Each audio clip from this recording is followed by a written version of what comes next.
8 जुलाई 9 है हुक्का, फिर भी है थुक्कम थुक्का। कुछ ऐसा ही हाल है पाकिस्तान का।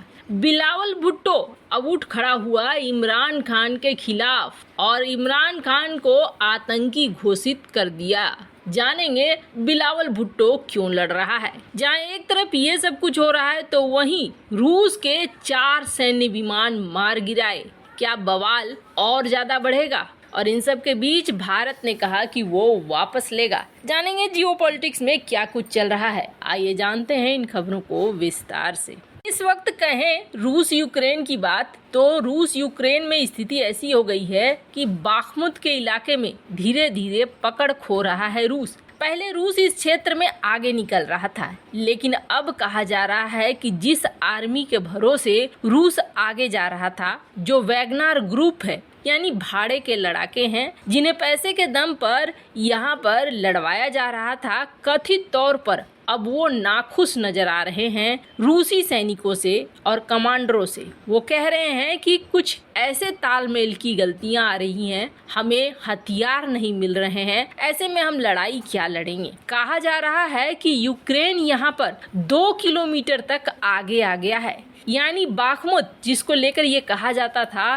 कि यहाँ पर अगर रूसी कब्जा हो जाता है तो रूसी कब्जा होने के बाद यूक्रेन से युद्ध खत्म हो जाएगा, पर ऐसा होता हुआ दिख नहीं रहा है। ऊपर से ये जो इलाका देख रहे हैं ना, इस इलाके को कहा जाता है लेनिनग्राद। अभी ये इलाका रूस के कब्जे में है। वैसे आप देखेंगे ये कहाँ पर है तो ये पोलैंड से नजदीक पड़ता है और पोलैंड ने इसे लेकर एक बड़ा ऐलान कर दिया है। पोलैंड ने इसे लेकर ये ऐलान कर दिया है कि इस इलाके को अब हम अपने पोलैंड के नाम के हिसाब से बुलाएंगे। कलिंगराद को ये अब अपना नाम दे रहे हैं। इसका क्या मतलब है? इसका मतलब ये है कि कलिंगराद को ये कल की डेट पे अपना बताएंगे और रूस जब कमजोर हो जाएगा तो रूस से ये छीन लेंगे। धीरे धीरे इन्होंने ये बातें कहनी शुरू कर दी है। खैर, जहाँ एक तरफ ये सब कुछ हो रहा था तो वहीं एक खबर ऐसी आ रही है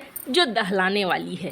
पहले तो ये खबर आई कि किस तरीके से पैट्रियट मिसाइलों ने रूस के हाइपरसोनिक मिसाइलों को तबाह कर दिया, तो वहीं अब दूसरी खबर आ रही है कि इसमें दोनों तरफ नुकसान तो हो रहा है, लेकिन ये लड़ाई रुकने का नाम नहीं ले रही है। शनिवार को यूक्रेन की सीमा के पास 2 रूसी लड़ाकू जेट और 2 सैन्य हेलीकॉप्टरों को मार गिराया गया है। रिपोर्ट में बताया जा रहा है सुखोई 34 और सुखोई 35 लड़ाकू विमान 2 Mi-8 हेलीकॉप्टर को घात लगाकर निशाना बनाया गया और जिसे तबाह कर दिया गया है। कहा जा रहा है कि रूसी हेलीकॉप्टर बम गिराकर वापस आ रहे थे, उससे पहले ही उन्हें मार कर गिरा दिया गया, जिसमें ये कहा जा रहा है कि रूस के 4 विमान गिराए जा चुके हैं। खैर, जितनी जल्दी इस लड़ाई का अंत हो जाएगा दुनिया के लिए उतना ही सही है, वरना जैसे जैसे रूस कमजोर होगा वैसे वैसे चीन उसके ऊपर हावी होता चला जाएगा और एक बार चीन हावी होता चला जाएगा तो रूस को जूनियर पार्टनर बनना पड़ेगा और जो वो कहेगा चाइना वही सुनना पड़ेगा। खैर, जहाँ एक तरफ ये सब कुछ हो रहा है तो वहीं दूसरी तरफ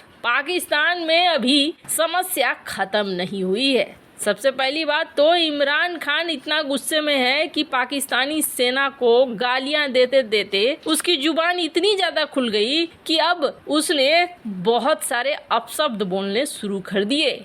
इमरान खान ने लाइव टीवी के दौरान गालियां देनी शुरू कर दी। वैसे आपको बता दें, ये कोई ऐसा नहीं था कि कोई बोलचाल की बातचीत थी उसके दौरान दी गई, बल्कि देश के नाम संबोधन के दौरान की। उन्होंने सवाल पूछने के अंदाज में पूछा कि क्या पाकिस्तान की आवाम चूह है। एक पूर्व प्रधानमंत्री और दशकों से राजनीति करने वाले राजनेता के मुंह से गंदे शब्दों की खूब निंदा हो रही है। अब इमरान खान से सवाल पूछा जा रहा है कि उन्होंने ऐसा बर्ताव क्यों किया है। वैसे इमरान खान ने बहुत तरह की बातें कर दी। ISPR DG को कहा कि तुम जब पैदा नहीं हुए थे तब से मैंने देश का नाम ऊंचा किया है, तुम कहते हो मैं दोगला हूँ। जाकर पता करो कि किसने देश का नाम ऊंचा किया है और किसने देश का नाम नीचा किया है। उसके बाद उन्होंने ये कहा कि दुनिया एक समय हमें दोगला कहती थी, पाकिस्तान की इज्जत मिट्टी पलीत हुई जब तब फौज दोगली थी। क्योंकि मुशर्रफ का मार्शल लॉ था। हमारे से झूठ बोलती है, कहती कुछ है करती कुछ और है। डॉलर हमारे से लेती है और दोगली गेम खेलती है। तब वर्ड इस्तेमाल होता था दोगला। पाकिस्तान को दोगला या डबल गेम का नाम देते थे। जरा इंटरनेशनल मीडिया देखें, किसने अपनी फौज की सबसे ज्यादा हिफाजत की? कौन अपनी फौज के साथ इंटरनेशनल मीडिया पर खड़ा हुआ? जब ओसामा बिन लादेन, जब एबटाबाद में वो हादसा हुआ, तब देश के बाहर पाकिस्तानियों पर जो गुजरी उसका अंदाजा नहीं लगा सकते। उन्होंने कहा कि हमारे से पैसे ले रहे हैं और उसी से अपने एकेडमी के पास ओसामा को पाला हुआ है। उस वक्त हमने जिल्लत झेली। आर्मी चीफ के मुंह से चू नहीं निकल रही थी, कोई नहीं बोलता था, न तो प्रधानमंत्री, न गिलानी, न जरदारी। वो आए, मारकर चले गए, हमारे मुल्क में, दुनिया में जलील हुए। पाकिस्तानी जनता क्या चू है जो इन बातों को न समझे। इमरान खान ने खैर गाली गलौज तो दे दिया लाइव टीवी के दौरान। अब क्या इमरान खान को आतंकी घोषित किया जाएगा? लग तो कुछ ऐसा ही रहा है। पीटीआई चीफ इमरान खान की गिरफ्तारी के बाद उसके समर्थकों ने जो हिंसा का तांडव किया उसे पूरी दुनिया ने देखा। और अब पाकिस्तान का विदेश मंत्री बिलावल भुट्टो कह रहा है कि इन राजनीतिक आतंकवादियों से कैसे बात की जा सकती है। आतंकियों से कोई बातचीत नहीं होगी, हम सिर्फ उन्हीं के साथ बातचीत कर सकते हैं जो आतंकवाद की निंदा करें और अपने आप को राजनीतिक आतंकियों से अलग करें।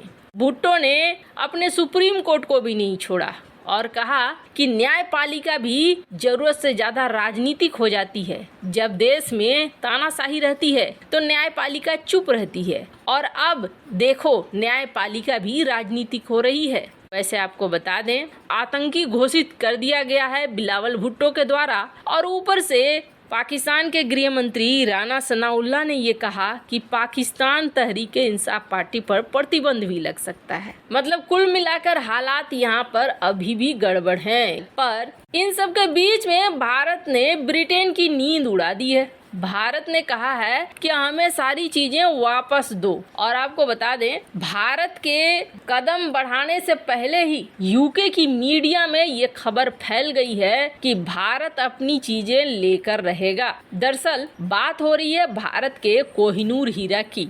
वैसे तो यूके ने अपने उपनिवेश काल में दुनिया भर से बहुत सारी चीजें चुराई और अपने देश में म्यूजियम बनाकर रखा है। इजिप्ट से चुराया, ग्रीस से चुराया। ये देश अभी भी मांगते हैं कि हमारे जो चीजें आप चुरा कर ले गए हो हमें वापस करो, पर अभी तक इन्हें वापस नहीं किया गया है। इनकी तो ये झेल सकते हैं, पर भारत की झेलना इतना आसान नहीं हो रहा है। भारत अपना कोहिनूर हीरा मांग रहा है और कहा जा रहा है भारत खास मिशन चलाएगा, और इसीलिए इस बार जो ताजपोशी हुई उस ताजपोशी में कहीं भी कोहिनूर हीरा नहीं दिखा। सब कुछ दिखा लेकिन कोहिनूर हीरा नहीं दिखा, जिसके बाद कहा जा रहा है कि भारत इसे वापस लेगा। वैसे इन सब मामले में आपकी क्या राय है, कमेंट कर जरूर बताएं। जल्द मिलते हैं अगले वीडियो में नई खबर के साथ।